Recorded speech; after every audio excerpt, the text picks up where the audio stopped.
Bien, mesdames et messieurs, bonjour. Nous allons poursuivre notre cours sur les ruptures à l'ère de l'Anthropocène avec aujourd'hui un domaine un peu particulier, et vous allez voir même très particulier, parce que vous allez peut-être le redécouvrir ou le découvrir, c'est le sol.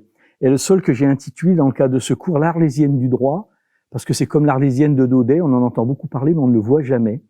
On espérerait le voir, on marche dessus, mais il est totalement inconnu. Alors, j'ai choisi ce thème déjà parce que c'est un thème que je travaille depuis une trentaine d'années.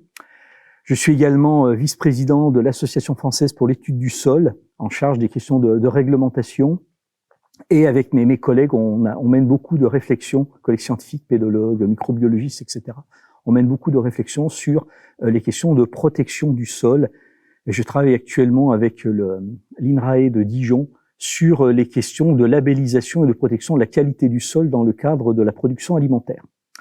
Mais je ne vais pas vous parler de ça aujourd'hui, je vais vous parler du sol, qui sera notre seul objet, le sol comme arlésienne du droit. Alors tout d'abord, pour remettre dans le contexte, qu'est-ce que c'est? Qu'est-ce que c'est que le sol?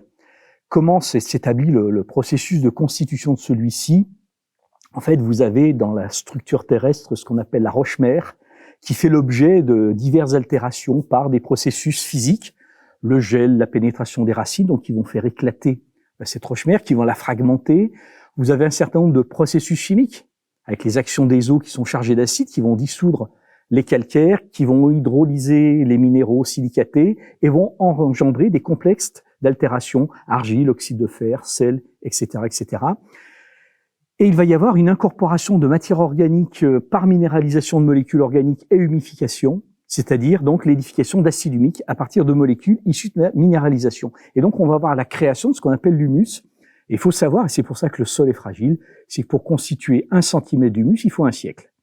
Donc c'est un processus qui est extrêmement long et qui, vous allez le voir, relativise beaucoup les ambitions lorsqu'on parle de renaturation du sol, dès lors que ça n'est pas à l'échelle d'un projet. Ce n'est pas à l'échelle d'un projet. Et puis vous allez avoir donc divers strates, ce qu'on appelle des horizons, qui vont se dissocier, qui vont se différencier à l'intérieur du sol. Le sol, c'est une interface qu'on peut qualifier d'essentielle qui relie l'atmosphère, la biosphère, l'hydrosphère et la lithosphère, donc la partie terrestre, la partie biologique, la partie aquatique et la partie minérale, en ce sens que le sol agit sur l'atmosphère par des questions d'évaporation, de gaz à effet de serre. Il y a des questions de régulation des températures et on va voir que c'est extrêmement important, notamment dans les nouveaux projets de ce qu'on appelle les fermes carbone, c'est-à-dire renforcer la capacité du sol de pouvoir stocker le carbone sous forme de carbonate, donc absorbé par les végétaux et qui vont être jusque dans le sol. La biosphère, eh bien le sol va servir de litière à celle-ci. Il va y avoir des processus d'humification, les stratifications ou structuration, et vous allez donc avoir la constitution d'un milieu, finalement, d'un biotope, entièrement dans ce cadre-là.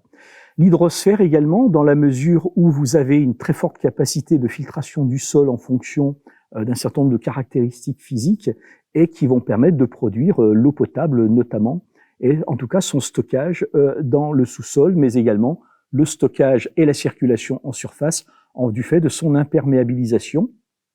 Et puis enfin, s'agissant de la lithosphère, eh bien tous les éléments liés à la sédimentation, et c'est ce qui va permettre notamment de produire un certain nombre de matériaux comme les matériaux carriers ou les matériaux miniers, mais qui se distinguent non pas par les conditions d'extraction, mais qui se distinguent par la nature des minéraux qui sont extraits, et on va les ranger soit dans le code de l'environnement pour les carrières, soit dans le code minier pour les matières qui relèvent du régime des mines. Mais le sol reste de ce fait une interface indispensable.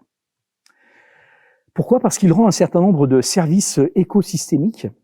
Un certain nombre de services écosystémiques, si je les résume en me plaçant sur la partie services écosystémiques du sol, il y a des services culturels qui sont rendus. Ils stockent le patrimoine archéologique. Ils participent de l'esthétique des paysages et vous savez que vous n'avez pas du tout les mêmes arbres qui poussent en fonction de la nature du sol, selon qu'il soit siliceux, calcaire, argileux, etc. Et donc ça va façonner véritablement les paysages. Vous allez aussi avoir les éléments empreints de spiritualité, ce qu'on va appeler la terre notamment, l'humus, c'est l'homme hein, dans la tradition, dans la légende, et notamment on retrouve chez les auteurs grecs ou d'autres le fait que tout naît à partir du sol, et vous avez encore des peuples autochtones, et les peuples autochtones, c'est ceux qui sont rattachés à la terre, donc rattachés à leur sol, et qui vont de ce fait déifier ou sanctifier un certain nombre d'éléments qui poussent dans le sol en tant que tel. Par exemple, le manioc, qui est ni plus ni moins qu'un embryon qui serait né du sol.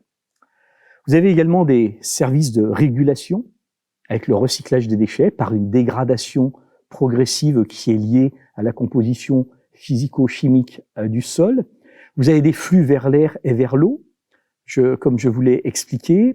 Le stockage du carbone, mais on y reviendra, c'est un élément qui est essentiel puisque le climat, finalement, c'est avec la loi climat de 2021 qu'on voit enfin apparaître le sol de façon plus prégnante qu'autrefois dans le droit.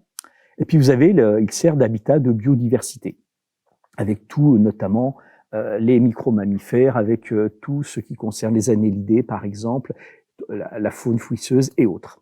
Et puis vous avez également les services d'approvisionnement, puisque le sol sert à produire des aliments, à produire de la biomasse, à produire des fibres, à produire des matériaux, et également, et c'est essentiellement sous cette forme que le connaît le droit, à servir de support physique, de support mécanique aux constructions, à la marche, enfin bref, tout élément qui est lié à la gravité.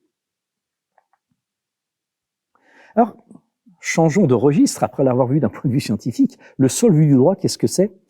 En fait, on connaît deux formes, on a deux approches en droit du sol. Le sol comme support, c'est le sol surface. Le sol surface, il est totalement invariable, il ne change jamais.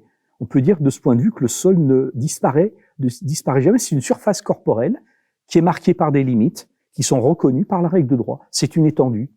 Vous creusez un sol, vous enlevez de la masse, il reste toujours un sol, parce qu'il y a toujours une surface vue du dessus. Donc le sol, en tant que surface, ne disparaît pas. Ce qui est important ici, c'est que ce sol-là, c'est l'interface du dessus et du dessous. L'article 552 du Code civil en 1804 précise bien que la propriété du sol emporte celle du dessus et du dessous. Donc le sol, c'est l'élément essentiel permettant de déterminer le régime de la propriété. Et pourquoi c'est un élément essentiel? Parce que le sol, c'est l'immeuble par nature, c'est ce qui ne bouge pas. Et c'est très ancré dans la civilisation occidentale, le sol, de ce point de vue-là, parce que c'est à partir du moment où on s'est fixé quelque part qu'il y a propriété, qu'il y a territoire, qu'il y a donc État, comme on le verra. Et donc, de ce point de vue-là, il est essentiel. Vous avez également le sol qui est territoire de l'État, et c'est pour cela qu'il est, on dira, sublimé en droit, puisque l'État n'existe que s'il a un certain nombre de composantes, un gouvernement, une population et un sol. Le sol n'existant pas, il n'y a pas de territoire. Ce qui, vous en conviendrez, est en train d'être légèrement bousculé par la montée des eaux, avec la submersion d'un certain nombre de territoires qui vont disparaître sous les eaux, donc il n'y a plus de sol. S'il n'y a plus de sol, il n'y a plus de territoire. S'il n'y a plus de territoire, il n'y a plus d'État. Et donc la grande interrogation des juristes de ce point de vue par l'élément de sol, c'est que deviennent les populations dès lors qu'il n'y a plus d'État, il n'y a plus de souveraineté, donc il n'y a plus de protection des populations. Donc ces populations peuvent devenir apatrides. Comment est-ce qu'on va gérer leur sort? Donc il y a un certain nombre d'interrogations qu'on n'avait pas jusqu'à présent. Si jusqu'à présent on en avait une autre, c'était quand il y a des sols qui émergent. Vous avez un petit phénomène volcanique et vous avez des terres nouvelles qui émergent. Ça devient du sol. La question est à qui ça appartient, puisqu'il faut toujours qu'il y ait une propriété ou une souveraineté qui soit en prise sur ces éléments-là. Et puis également, le sol, c'est le support de la propriété immobilière. Si vous vous souvenez de Rousseau dans le discours sur les origines des inégalités parmi les hommes, le premier qui a vu un terrain et l'a enclos et a dit « ceci est à moi », celui-ci a créé la société civile, parce que en marquant son territoire, il a marqué l'altérité par rapport à d'autres qu'on va appeler le voisin. Et donc forcément, vous allez avoir deux rapports de propriété qui vont naître, que le droit va devoir réguler, parce que sinon, c'est le rapport de force qui l'emporte sur un rapport de droit. Et donc, c'est pour ça, si vous voulez, qu'on a cette sublimation en droit occidental, en tout cas, par rapport aux populations nomades. Pour les populations nomades, le sol n'est qu'un lieu de passage. Donc, il n'y a pas d'appropriation, il n'y a pas d'appartenance, ce qui perturbe énormément les États, parce que les États ne peuvent pas ancrer, ne peuvent pas, on va dire, assigner à résidence Quand on parle des SDF, par exemple, sans domicile fixe, en fait, c'est sans sol fixe. Et on essaie toujours de donner une adresse parce qu'on veut immobiliser, parce que l'immobilisation rassure. Il y a une expression romaine qui disait « res mobilis, res filis ». Les choses meubles sont les choses viles. Tout ce qui bouge, tout ce qui n'est pas maîtrisable, tout ce qui ne peut pas être ancré, échappe à la propriété, donc échappe au droit. Vous avez un deuxième sol, c'est le substrat, c'est ce qu'on appelle le sol matière et qui est très variable. C'est la matière dont la chose est faite, c'est la substance. Et de ce fait, on va trouver le sol comme ressource naturelle avec de nouveau des éléments de souveraineté. Les États ont un droit souverain sur les ressources naturelles. C'est ce que nous dit la Convention sur la biodiversité, la diversité biologique, par exemple. Les ressources naturelles également de la propriété,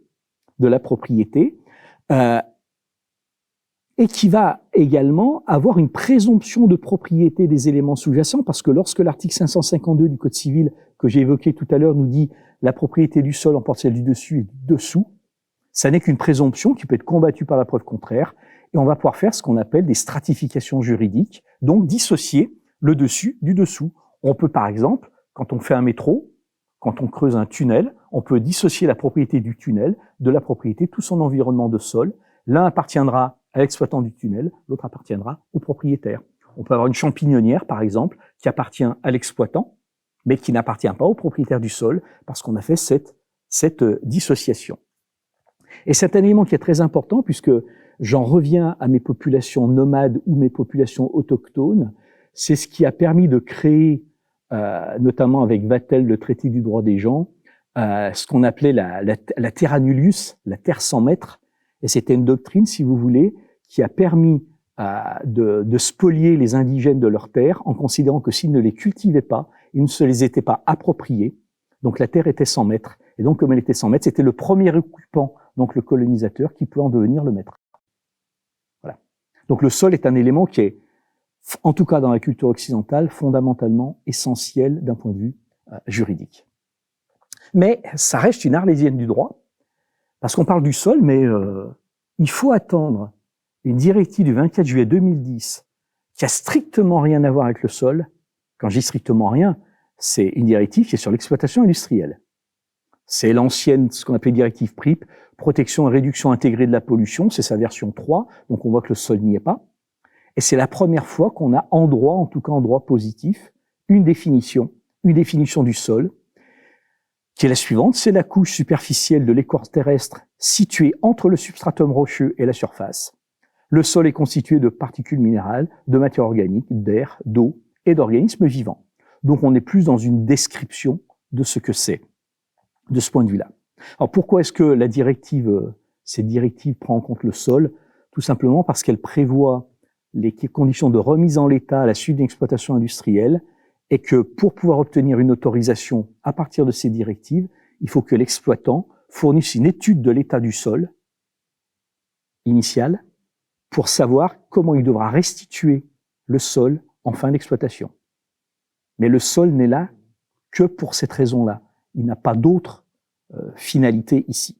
Donc il n'est pas considéré d'ailleurs, on va le voir, comme un biotope. C'est une arlésienne du droit parce que si on le recherche dans les textes, il se cache sous diverses dénominations. Vous prenez le code rural qui est a priori le code de l'exploitation du sol. Le sol, il est très peu présent, on parle de terre. On parle essentiellement de terre ou des terres. On parle de territoire lorsqu'on est, par exemple, dans le code général des collectivités territoriales. On parle de fonds, le bien foncier, ou le tréfonds, le dessous, dans le code rural ou dans le code civil. On parle de surface dans le droit de l'urbanisme. On parle un tout petit peu de sol dans le droit de l'environnement. On en parle beaucoup dans le code de l'environnement, mais le sol dont on parle, c'est le sol que j'évoquais tout à l'heure, c'est-à-dire le sol surface. Et lorsqu'on aborde le sol en droit, c'est toujours avec une approche fonctionnelle. Une fois encore, le sol n'existe pas comme biotope, comme milieu. C'est un support de culture, code rural, support de construction, code de l'urbanisme. C'est un sol qui a un filtre. On va trouver l'article L1321-2 du Code de la santé publique sur les périmètres de protection des captages. On va préserver le sol, empêcher son usage par son propriétaire pour garantir sa capacité de filtration et surtout qu'il n'y ait pas de pollution des eaux du fait des dépôts de surface, par exemple. Et puis, il y a le sol, ce qu'on appelle le sol malade, et c'est d'ailleurs le sol qui est le plus connu dans le Code de l'environnement. C'est le sol qui est vecteur de risque avec les sols pollués, dont le seul objet du Code, c'est de favoriser sa prévention de constitution de sols pollués, et essayer de trouver une remédiation. Mais on ne le connaît que sous cette forme. Et finalement, vous n'avez pas de prise en considération explicite de sa qualité de milieu naturel, pas de sa naturalité, contrairement à l'air et à l'eau, on va voir qu'ils sont traités à part, qui ont l'objet d'un élément à part entière dans le Code de l'environnement. C'est une arlésienne du droit parce que lorsque vous allez faire une recherche dans le Code de l'environnement qui devrait être, du point de vue de la protection, l'élément essentiel, vous n'avez pas de titre dédié. Dans le Code de l'environnement, vous avez une partie qui s'appelle milieu physique. Donc on se dit, c'est bien, c'est le sol. Et en fait, on trouve l'eau et les milieux aquatiques et marins, et on trouve l'air et l'atmosphère. Il n'y a pas de place pour le sol. Il n'existe pas, il n'est pas mis en exergue comme le sont les autres. En revanche, et il faut attendre la loi climat et résilience de 2021 pour voir apparaître enfin un chapitre dédié, sol et sous-sol. On pourrait se dire, chouette, on va pouvoir enfin trouver le sol comme biotope, et en réalité, on ne traite que du sol malade. C'est uniquement la question du sol et du sous-sol pollué dont il est question ici. Donc de nouveau, le sol est relégué ailleurs. Et on peut se dire, avec toutes les qualités que je vous ai vantées du sol, qu'il pourrait être constitutif de patrimoine commun. Et en fait, non. En fait, non. On va voir que c'est assez curieux d'ailleurs. Lorsque le Code de l'environnement vise ce que l'on appelle le patrimoine commun de la nation, il vise les espaces, les ressources et les milieux naturels et terrestres et marins, les sons et les odeurs. Alors ça, c'était toute une histoire qui était liée aux différents recours qu'il y avait contre des agriculteurs ou des personnes qui vivaient à la campagne, qui possédaient des coqs, qui avaient des tas de fumier, ça sentait mauvais, les coqs chantaient trop tôt, les voisins faisaient des recours, et on a dit pour les protéger, on va protéger le patrimoine sonore de la campagne, et qui est devenu un patrimoine commun de la nation. Le sol n'y est toujours pas. On protège également les sites, les paysages diurnes et nocturnes, et je vous expliquerai dans la prochaine leçon la façon dont la nuit a été appréhendée par le droit de l'environnement, la qualité de l'air, les êtres vivants, la biodiversité. Voilà, tout ceci fait partie du patrimoine commun de la nation. Et d'autant plus qu'ils produisent des services écosystémiques et ont des valeurs d'usage. Le sol, on ne va le trouver que par la grâce de la loi biodiversité d'août 2016, mais sous une forme très dérivée, puisque le texte nous dit que les processus biologiques, les sols et la géodiversité concourent à la constitution de ce patrimoine. Ils ne sont pas patrimoine commun, ils concourent à celui-ci. Alors comment est-ce qu'on peut brièvement expliquer cette curiosité juridique? En fait, c'est un non-dit lié justement à ce que j'évoquais sur les questions de propriété et de souveraineté. C'est que si on avait dit que le sol fait partie du patrimoine commun de la nation, ça aurait été perçu par les propriétaires comme une nationalisation de leur sol. C'est-à-dire que l'État serait devenu, dans leur esprit, ce qui n'est pas vrai en droit, mais serait devenu le propriétaire. Donc il y aurait eu un land grabbing, un accaparement du sol par l'État, par ces dénominations-là. Et c'est pour ça que le sol, et on verra d'ailleurs, c'est ce qui a conduit à l'échec de la stratégie européenne sur les sols en 2006, et c'est pour ça que le sol est rangé parmi tous les éléments qui concourent à la constitution du patrimoine, mais qui ne sont pas formellement ce patrimoine. Alors bien sûr, on le trouve sous des protections ponctuelles, malgré tout. Si vous cherchez le mot sol dans le Code de l'environnement, vous avez à peu près 80 occurrences où il y a le sol, mais qui concerne seulement 18, qui concernent seulement le sol comme élément naturel. Mais on le trouve comment? On le trouve dans les milieux naturels protégés, parcs nationaux. Dans les parcs nationaux, on protège le sol et le sous-sol du parc. Dans les réserves naturelles, où on protège le sol et le sous-sol de la réserve, et d'ailleurs pas seulement les réserves géologiques, toutes les réserves naturelles protègent le sol, les zones humides également. Dans les études d'impact et les évaluations environnementales en général, on prend en compte également la protection du sol, mais avec une très forte limite, et c'est pour ça d'ailleurs que on attend les décrets d'application qui ont été qui sont en discussion, je vous en reparlerai, décret d'application de la loi climat sur le zéro artificialisation nette, le sol n'est considéré dans les études d'impact que d'un point de vue quantitatif et pas d'un point de vue qualitatif. Ce qui veut dire que on va calculer le nombre de mètres carrés que l'on va détruire pour voir combien de mètres carrés on doit renaturer, mais ça n'est pas pris dans sa qualité, c'est pris uniquement dans sa quantité. Et puis vous avez quand même tout un élément qu'on va retrouver essentiellement dans le droit rural, c'est la lutte contre l'érosion des sols. La lutte contre l'érosion des sols, c'est en fait pas pour protéger le sol pour lui-même, mais c'est pour protéger le bon état des eaux, pour la question de l'infiltration, également aussi pour éviter les ruissellements, parce que les ruissellements, dès lors que vous avez des produits chimiques agricoles, des intrants qui sont répandus à la mauvaise période, ils ruissellent sur le sol et puis vont ailleurs. Donc on a intérêt à maintenir cette bonne qualité du sol pour favoriser la percolation, donc la filtration.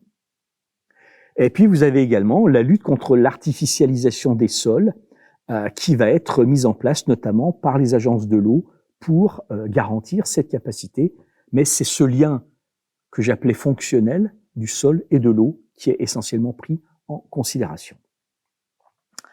Alors, on pourrait se dire, qu'est-ce qui va pouvoir motiver le fait que l'État français ou les États s'intéressent un peu plus au sol? Eh bien, on va essayer de voir dans les normes les plus élevées, donc les conventions internationales. Et en fait, on est assez déçu de ce point de vue-là, parce qu'il n'en existe pas. Vous n'avez aucune convention internationale sur le sol, à proprement parler, qui imposerait aux États de prendre en compte le sol dans leur réglementation. On a bien une charte européenne des sols, mise en place par le Conseil de l'Europe, en 1972 tout d'abord et qui a été révisée en 2003, et qui donne les qualités du sol, mais il ne le protège pas. Le sol, c'est l'un des biens les plus précieux de l'humanité. Sans le sol, il n'y a pas de production. Il est caractérisé comme un milieu vivant et dynamique qui permet l'existence de la vie végétale et animale. Il est essentiel à la vie de l'homme en tant que source de nourriture et de matières premières. C'est un élément fondamental de la biosphère et il contribue, avec la végétation et le climat, à réguler le cycle hydrologique et influencer la qualité des eaux. Point final. On s'en tient à ces qualités. Il y a simplement des recommandations qui sont formulées aux États pour adapter leur réglementation et faire en sorte qu'on va protéger ces qualités-là, mais il n'y a aucune obligation. Vous avez également la Charte mondiale des sols.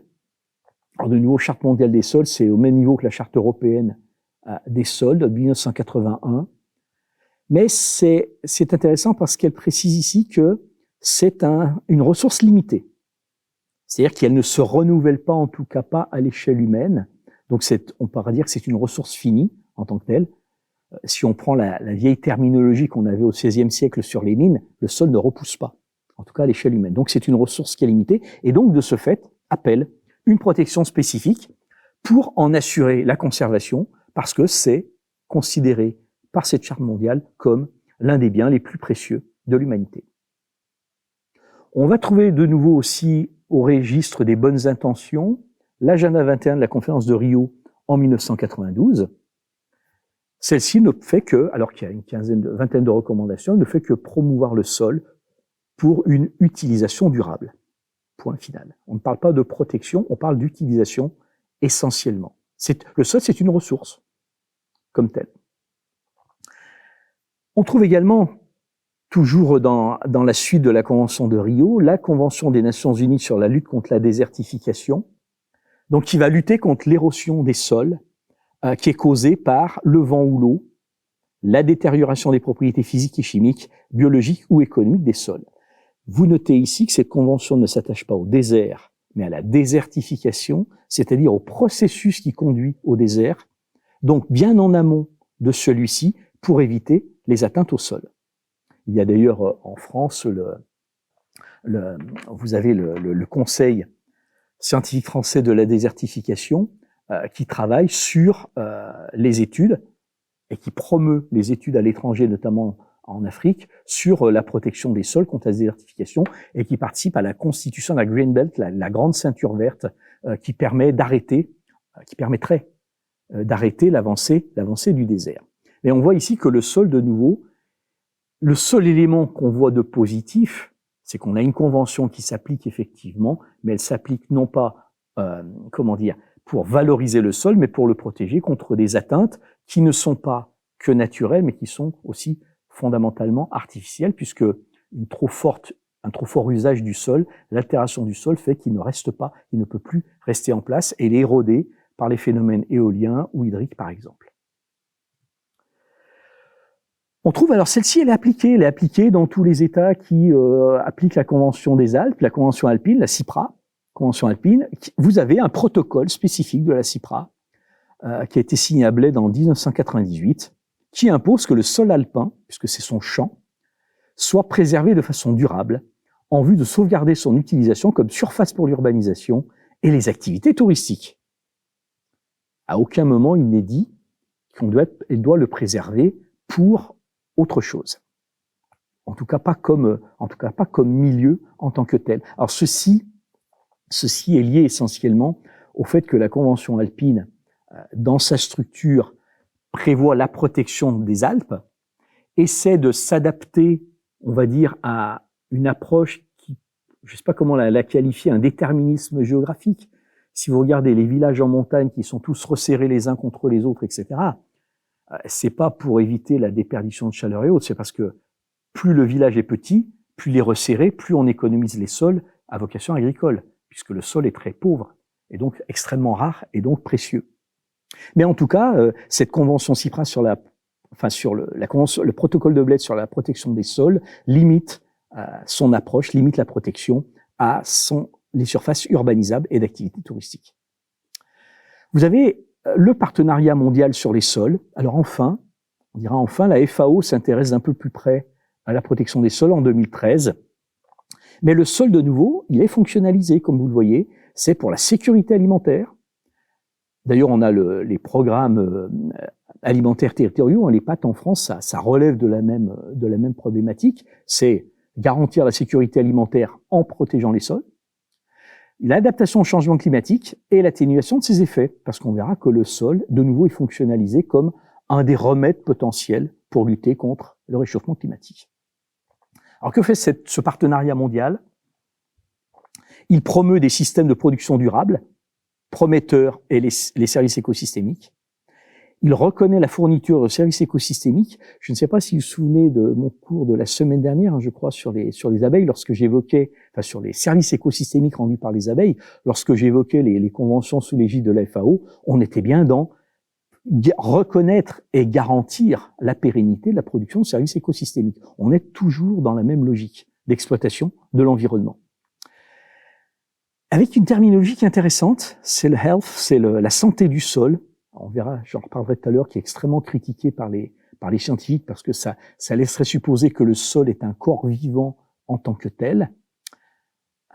Donc il y a la reconnaissance de la fourniture des services écosystémiques qui découle de la bonne santé du sol. C'est aussi bien sa santé physique, mécanique, que sa santé biologique, que sa santé chimique.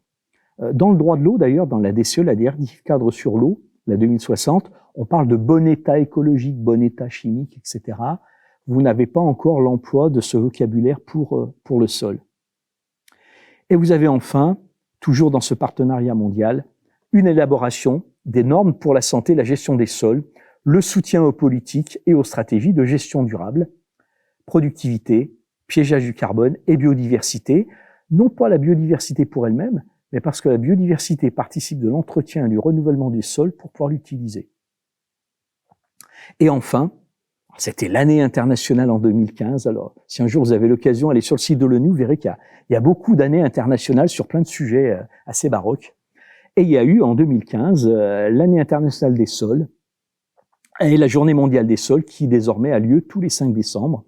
Et l'Association française pour l'étude du sol à laquelle je participe, depuis 2015, tous les ans, donc elle avait participé avec l'UNESCO et la FAO à Paris au lancement de cette année internationale en France, et tous les ans, on a un congrès qui se tient 5, 6, 7 décembre pour célébrer la journée mondiale des sols.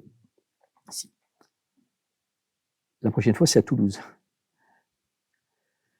Donc, on a une approche internationale. Alors, et qui, on l'a vu, est quand même relativement limitée dans son application juridique.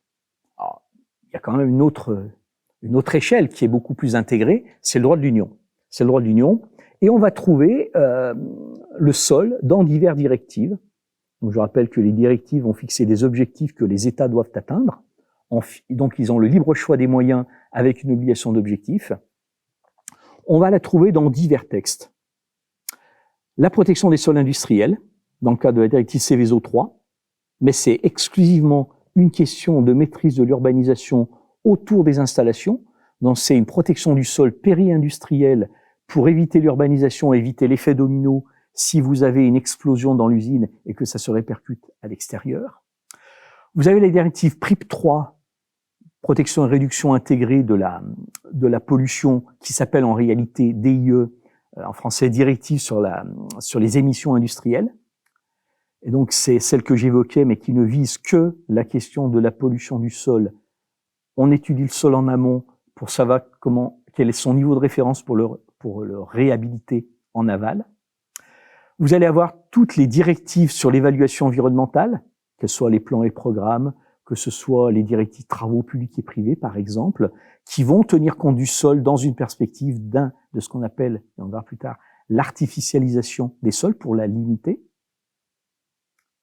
Mais vous avez surtout, et c'est là où on voit le plus le sol, dans les éco-conditionnalités des aides agricoles, ce qu'on appelle les MAE, les mesures agro-environnementales, et maintenant MAEC, mesures agro-environnementales et climatiques.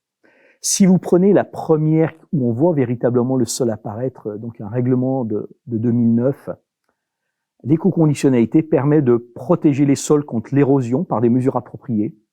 Alors, les mesures appropriées, c'est notamment le maintien en herbe, ce que j'ai appelé la loi de l'enherbement maximum, c'est-à-dire faire en sorte que vous ayez toujours de l'herbe pour éviter l'érosion. Maintenir également les niveaux de matière organique du sol par des mesures appropriées, c'est-à-dire éviter l'exportation de la biomasse lorsqu'on a fait des cultures, c'est-à-dire réenfouir la matière dans le sol pour qu'il permette de stocker le carbone et surtout aussi défragmenter le sol qui a été écrasé par le tracteur. Et puis vous avez également le maintien de cette structure des sols par des mesures appropriées en évitant au maximum le passage d'engins agricoles. Donc avec le minimum de traitement, notamment parce que ça minimise aussi les passages d'engins agricoles, donc ça minimise le tassement. Cette approche communautaire a été renforcée de nouveau par l'éco-conditionnalité des aides agricoles avec la deuxième vague du règlement de 2013. 30% des aides directes doivent être faites en faveur de l'environnement et du climat, dont notamment la rétention du carbone par les sols et l'amélioration de leur résilience. On le trouve, alors je ne l'ai pas évoqué dans la Convention de Paris, l'accord de Paris de 2015, ce qu'on appelait le 4 pour 1000, donc une idée de la France qui cherchait quelque chose pour le sol. On s'est dit, tiens, si on faisait du stockage de carbone, et en fait l'idée du 4 pour 1000, c'est de favoriser le stockage de 4 pour 1000 de matières et autres éléments de façon à faire de la rétention du carbone dans le sol pour lutter contre le changement climatique. Vous avez également dans cette approche communautaire en 2013, qui va être confirmée dans la future prochaine PAC, politique agricole commune, les bonnes conditions agricoles et environnementales, ce qu'on appelle les BCAE, qui ont le sol et le stockage du carbone pour problématique. Une fois encore, c'est comme la protection de la biodiversité, ça passe toujours par le climat. C'est vraiment l'élément de référence. Donc, qu'est-ce qu'on va trouver? Les couvertures minimales du sol, il faut que le sol soit toujours enherbé. La limitation de l'érosion par des mesures appropriées, ce qu'on appelle les bonnes pratiques agricoles, c'est-à-dire pas de labour dans le sens de la pente, pas de travail des sols gelés, notamment pour éviter les fragmenter, et éviter également le brûlage des résidus des cultures et autres méthodes pour maintenir le niveau de matière organique du sol. Et tout ceci va faire l'objet d'aides particulières dans le cadre de l'Union européenne. L'Union européenne a quand même eu quelques bonnes idées de ce point de vue-là en promouvant une stratégie thématique sol. Vous aviez eu en 2000 la directive cadre sur l'eau. On s'est dit, tiens, si on faisait une directive cadre sur le sol. Et donc l'Union européenne, la Commission, en 2006, met en place une stratégie thématique en faveur de la protection des sols pour protéger les sols par une utilisation durable, par la prévention de toute nouvelle dégradation, préserver ses fonctions et restaurer celles qui sont dégradées.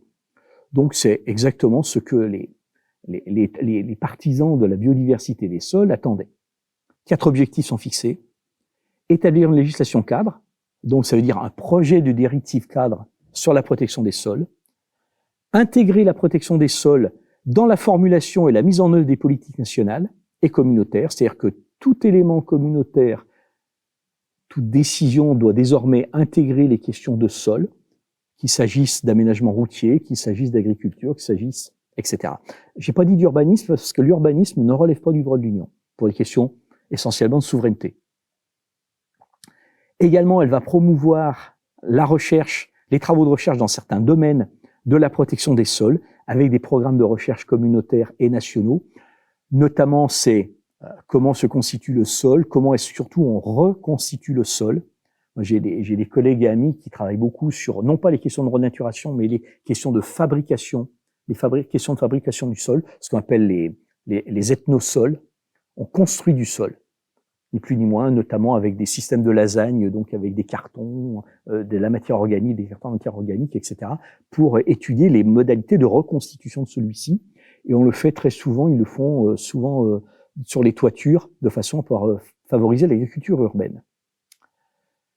Et vous avez enfin sensibilisé et informé le public sur la nécessité de protéger les sols.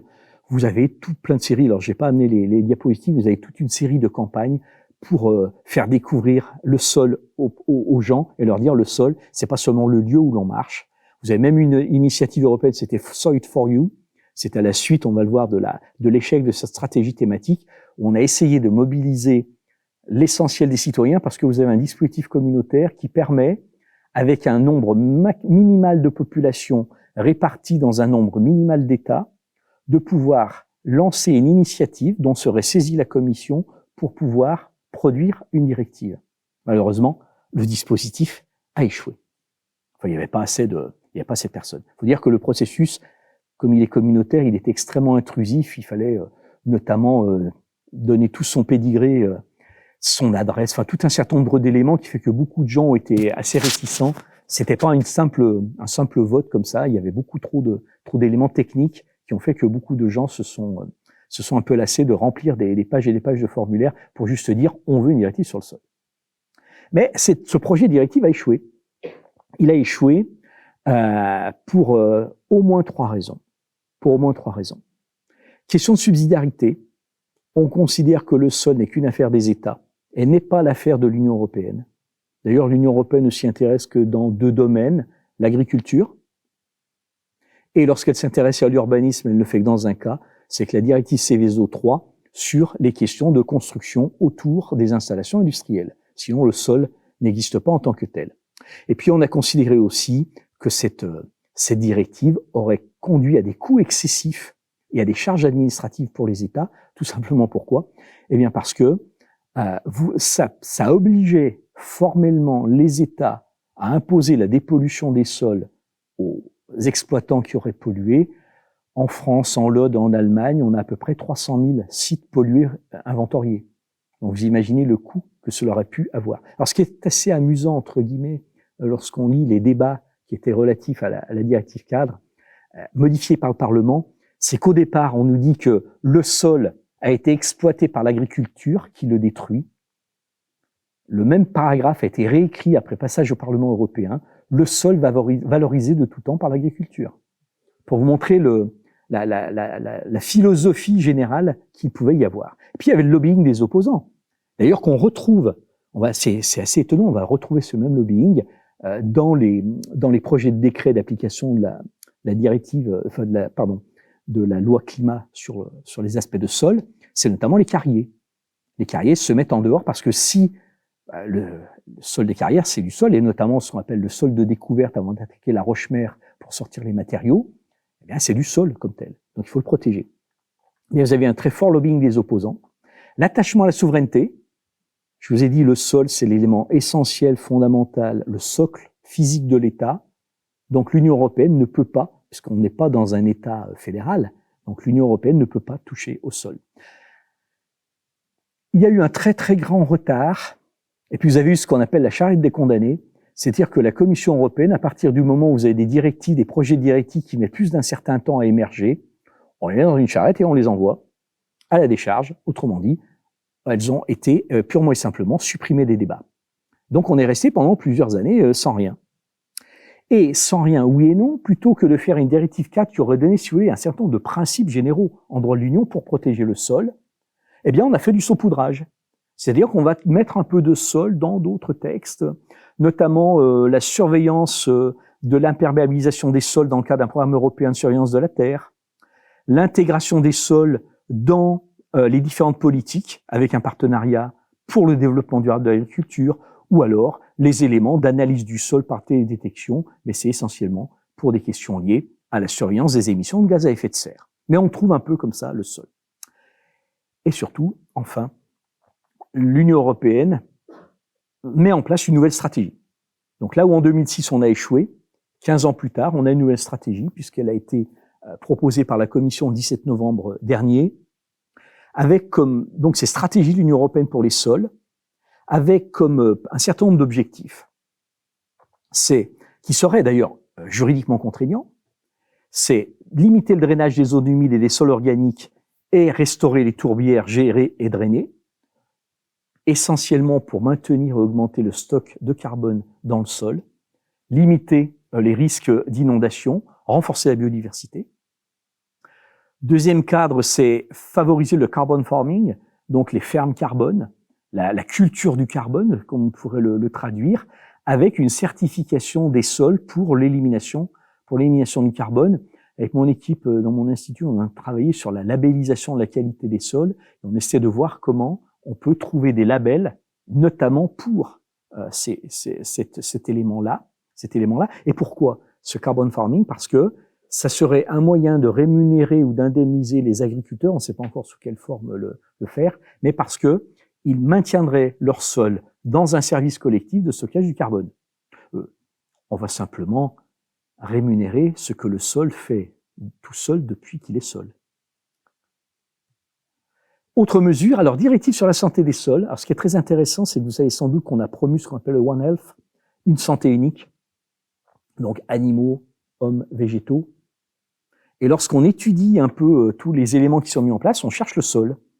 Le sol n'est pas dans le One Health, alors que, on a vu, c'est quand même un élément intermédiaire essentiel. Et ces directives sur la santé des sols, en fait, est assez décevante. Ce projet est assez décevant parce que, en fait, ça serait de mettre en place un passeport pour les terres excavées, donc d'assurer un suivi, notamment pour voir tout ce qui est question de pollution des sols, et d'avoir un suivi des dépôts. Donc c'est assez décevant, sauf un certificat de santé des sols pour les transactions foncières qui permettrait en fait de déterminer l'état du sol avec une garantie de l'état du sol au moment de son achat, comme au moment où on pourra passer un bail rural. Le bail rural, d'ailleurs, en matière agricole, est un des rares dont on prend en compte la qualité à l'entrée et la qualité à la sortie, et c'est la pollution, la dégradation forte du sol qui remettrait en cause son caractère cultivable, c'est une des 3 seules causes de la rupture anticipée de ce bail rural qui normalement dure 9 ans, renouvelable ad vitam aeternam ou presque. Et enfin, on le reverra, ça a été pris en compte dans la loi climat de 2021, la définition de la notion d'artificialisation des terres dans cette fameuse loi, mais qui en fait est une directive sur la santé des sols, pour essayer de voir comment est-ce qu'on peut limiter cette artificialisation. Et enfin, l'élément assez vaste qui serait d'enjoindre aux États de mettre en place un ensemble de pratiques et de gestion durable des sols, donc tout ce qu'on appelle l'agriculture régénérative, donc planter des plantes dont l'objet n'est pas seulement de nourrir, c'est pas seulement alimentaire, mais c'est un objet physique ou chimique, notamment la phytoremédiation, dépolluer les sols avec certaines plantes. Régénératif, c'est de faire en sorte que le sol revienne ce qu'il était avant, les principes d'agroécologie, diversité des écosystèmes, des types de sols, etc. Et donc l'idée, c'est essayer de faire une espèce de banque de données, enfin entre autres, sur les meilleures pratiques permettant de garantir le sol. Mais pour l'heure, ça ne date que de novembre 2021. Nous ne sommes qu'en mars 2022, compte tenu du temps. Et ça n'est que la stratégie, c'est pas encore des projets de directive. Il faut encore qu'elles soient validées par le Parlement européen notamment. Donc, on peut compter encore quelques années de ce point de vue. Mais rassurez-vous, les juristes veillent. Descendons maintenant au niveau du droit français. Comment est le sol dans le droit de l'environnement? D'abord, en fait, on le trouve, le sol, dans le droit de l'environnement, dans deux cadres. Le sol malade, comme je vous le disais. Les éléments essentiels de développement, c'est lorsque le sol est pollué. Et vous avez deux séries de dispositions, alors, qui sont très intéressantes dans la philosophie sous-jacente. L'origine de la responsabilité environnementale, c'est la directive 2004-35 qui a été transposée en droit interne en 2008 sur cette responsabilité environnementale, qui va tenir pour responsable d'atteinte à l'environnement avec des obligations de remise en l'état, des professionnels particuliers dont l'activité porte atteinte à un certain nombre d'éléments biologiques ou écologiques. Et on a le sol. Mais on a le sol d'une façon un peu particulière, parce que le sol est concerné dès lors que l'introduction directe ou indirecte de substances qui donc le modifieraient créerait un risque d'atteinte grave à la santé humaine. Or, c'est quoi le niveau d'atteinte grave? Le texte est muet sur ce point, mais vous notez bien que ce n'est que parce qu'il y a l'atteinte grave à la santé humaine qu'on s'intéresse au sol, et non pas parce qu'on a une atteinte grave au sol en tant que tel. Mais surtout, et c'est la première fois qu'on le voit apparaître en droit interne dans ces directives, c'est le fait que, et c'est ce qui caractérise aussi une atteinte justifiant la mise en jeu d'une responsabilité environnementale, c'est l'atteinte aux services écosystémiques rendus par les sols, et c'est la première fois qu'on le voit, en tout cas en droit interne, apparaître, où le service écosystémique prend toute sa place, et ici, en matière de sol. Alors on a un mécanisme un peu particulier, puisque la responsabilité environnementale, elle est mise en œuvre par le préfet de département, dans le cadre d'un mécanisme de police assez complexe, que je ne vais pas vous décrire, mais ce qui est plus intéressant, c'est la façon dont on prévoit la remédiation. Vous avez une atteinte au sol qui est liée à une pollution, eh bien vous avez un étagement de réparation. On a d'abord ce qu'on appelle la réparation primaire. Donc les sols et leurs services doivent revenir à l'état initial ou s'en rapprocher, et autant que faire se peut, laisser faire les processus naturels, donc laisser que les processus naturels s'accomplissent, donc ça peut prendre 50, 100 ans. Il y a ensuite, deuxième strate, la réparation secondaire. C'est lorsque la réparation primaire n'aboutit pas au retour à l'état initial ou à un état qui s'en rapprocherait, eh bien, ça permet de fournir un niveau de ressources, un niveau de service équivalent à celui qui aurait été fourni si le sol était revenu dans son état naturel. Et enfin, la réparation dite compensatoire, c'est pour compenser les pertes intermédiaires entre le moment où le sol a été atteint et le moment où le sol est revenu à sa bonne disposition. Si je vous le traduis autrement, c'est comme si vous aviez un accident de voiture. La réparation primaire, c'est qu'on remet votre voiture en l'état. La réparation secondaire, c'est qu'on ne peut pas remettre votre voiture en l'état, on se donne un modèle équivalent qui fournit le même service. Et la réparation compensatoire, c'est qu'entre le moment où votre voiture est accidentée et le moment où vous la remet, ou une autre, eh bien, on met à disposition une voiture de prêt. D'accord? C'est un peu l'idée pour aboutir à cette réparation. Ne me demandez pas comment ça marche en France, c'est très simple. Le texte date de 2008, il n'a encore jamais été appliqué en droit français. C'est un texte de l'Union parce que la France considère qu'elle a d'autres dispositifs pour remédier à la pollution des sols, et notamment celui sur les installations classées. Parce que là où la pollution des sols est revenue sur le devant de la scène, c'est en 2004, avec ce qu'on appelle la loi Allure du 24 mars 2004, qui a fortement développé, dans un but de protection de la santé, et dans un but surtout d'identification des sols pollués par rapport à la gestion urbaine du sol, qui a développé un certain nombre de mesures pour favoriser les remises en l'état, et notamment la connaissance. La loi crée par exemple ce qu'on appelle les SIS, les secteurs d'information sur les sols. C'est que le préfet doit identifier des terrains qui sont pollués, prévoir des mesures de remise en l'état, et si quelqu'un demande un permis de construire à cet endroit, il doit attester qu'il a bien remis le sol en l'état tel que c'était prévu par la SIS. Alors, il y a plusieurs éléments, mais bref. Il y a surtout aussi la réhabilitation post-exploitation. C'est qu'un exploitant d'une installation classée doit remettre le sol en l'état. La difficulté qu'on ne va peut-être plus avoir avec la directive PRIP 3, enfin DIE, c'est que c'est quoi l'état initial auquel on doit revenir? Parce qu'on ne l'avait jamais mesuré avant en autorisant. Quand vous avez des installations qui sont sur le même terrain depuis 150 ans, revenir à l'état initial n'a aucun sens. C'était quoi l'état initial? On ne le sait pas. En revanche, ce qui est intéressant, c'est que depuis 2004, 1er janvier 2004, les installations qui s'installent, qui s'implantent, on prévoit dès l'arrêté d'autorisation les conditions de la remise en l'état, alors que celles qui étaient implantées avant, on ne prévoit la remise en l'état qu'à la cessation d'exploitation, donc on n'a pas pu, si vous voulez, anticiper les modalités d'exploitation, les conditions de la remise en l'état. L'idée, c'est qu'on doit pouvoir avoir un usage du sol qui serait compatible avec un certain nombre d'éléments de protection. Et vous avez plein de polices qui les accompagnent, police d'installation classée, police des déchets, police des sols pollués, je n'insiste pas sur ce point. Et c'est tout en droit de l'environnement pour les sols, alors qu'on s'attendait à ce qu'il y ait beaucoup plus de choses. En revanche, il est beaucoup plus présent dans le code de l'urbanisme, dans le droit de l'urbanisme, puisque c'est l'élément essentiel, c'est le substrat, c'est le support de toute construction. On avait trouvé initialement dans les principes, c'est l'article L110, qui est maintenant le L101-1 et L101-2, il y avait la gestion des sols de façon économe. Les collectivités locales, dans le cadre de leurs décisions en matière d'urbanisme, doivent gérer les sols de façon économe. Ces dispositions de gestion des sols de manière économe a disparu. Maintenant, on parle de milieu naturel de façon économe. Donc, le sol a été ravalé à un autre plan. Ensuite, les documents d'urbanisme, dans le cadre de leur définition de l'usage des sols, doivent définir des conditions permettant d'assurer la préservation des sols.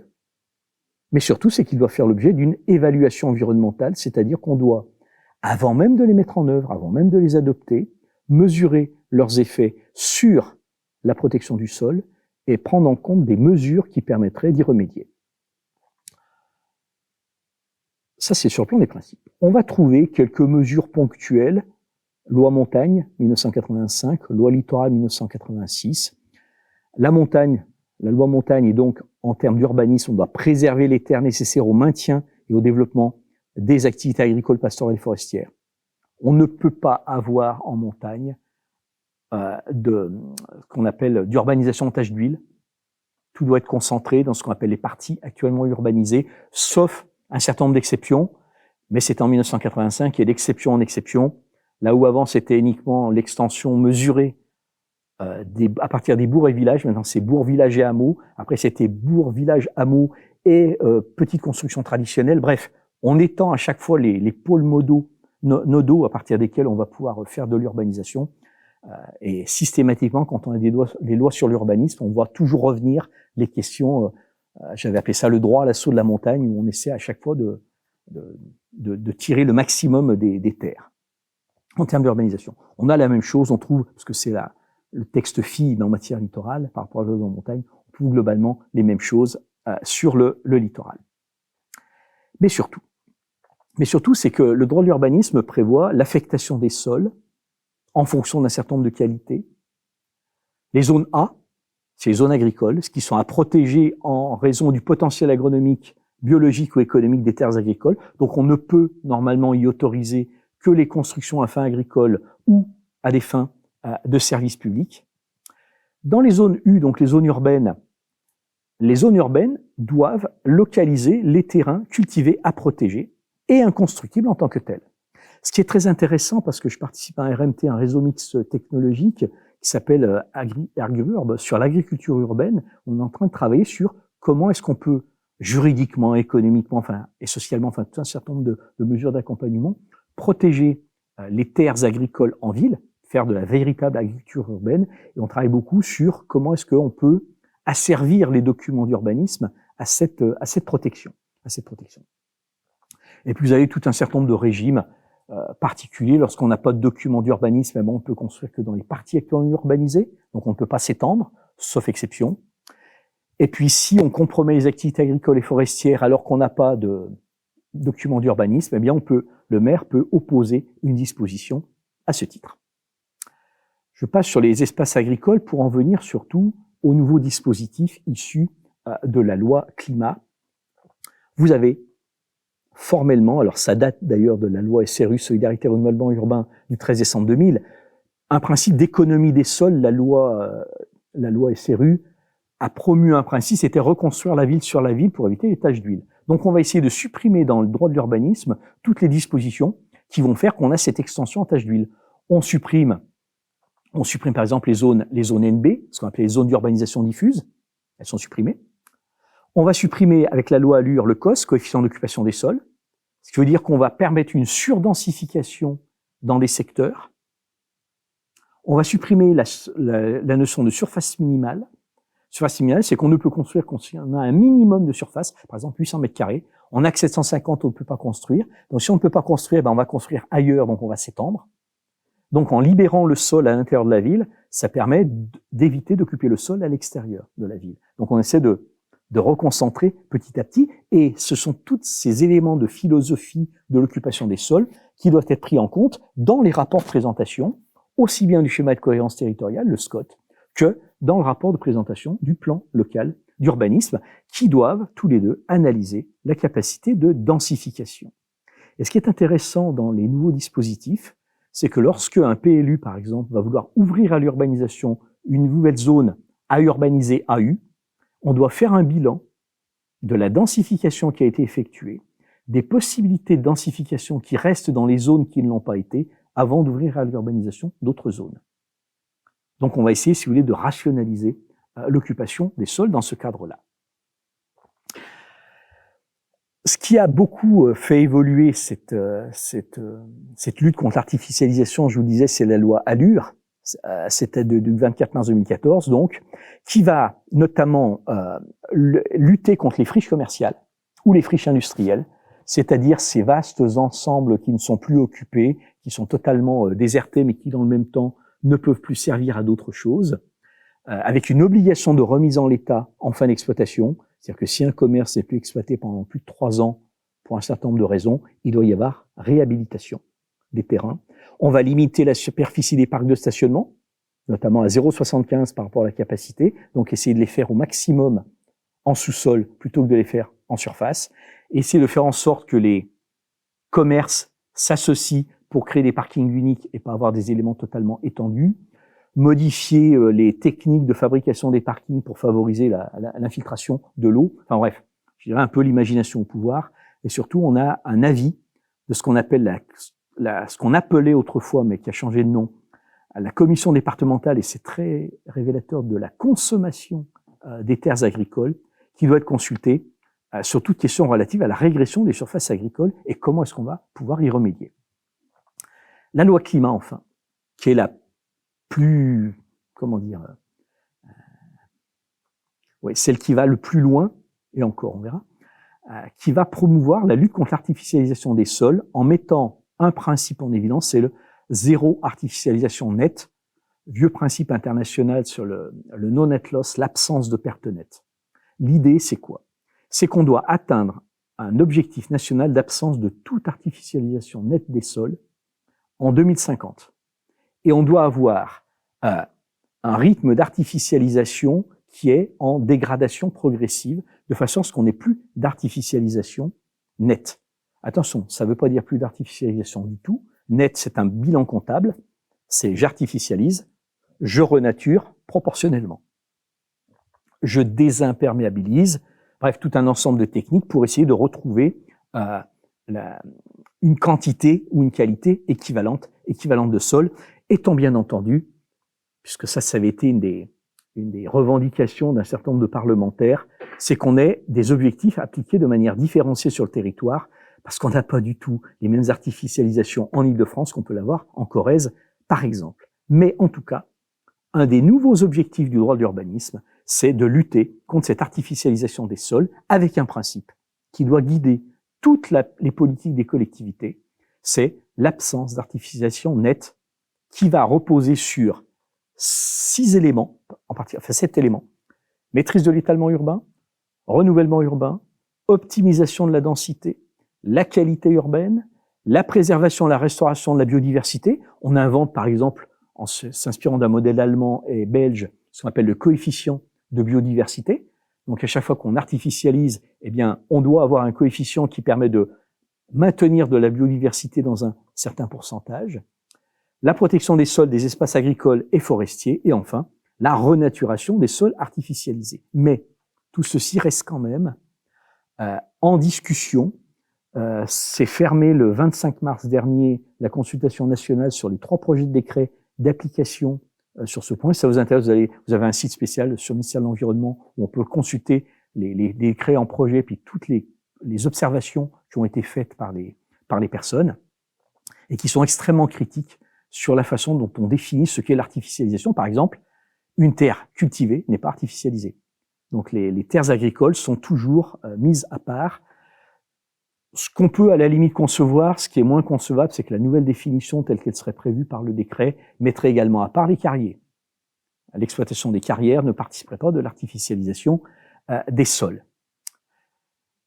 Et donc, l'élément de promotion, c'est le ZAN, donc c'est l'artificialisation nette, zéro artificialisation nette, qui est un solde entre l'artificialisation et la renaturation.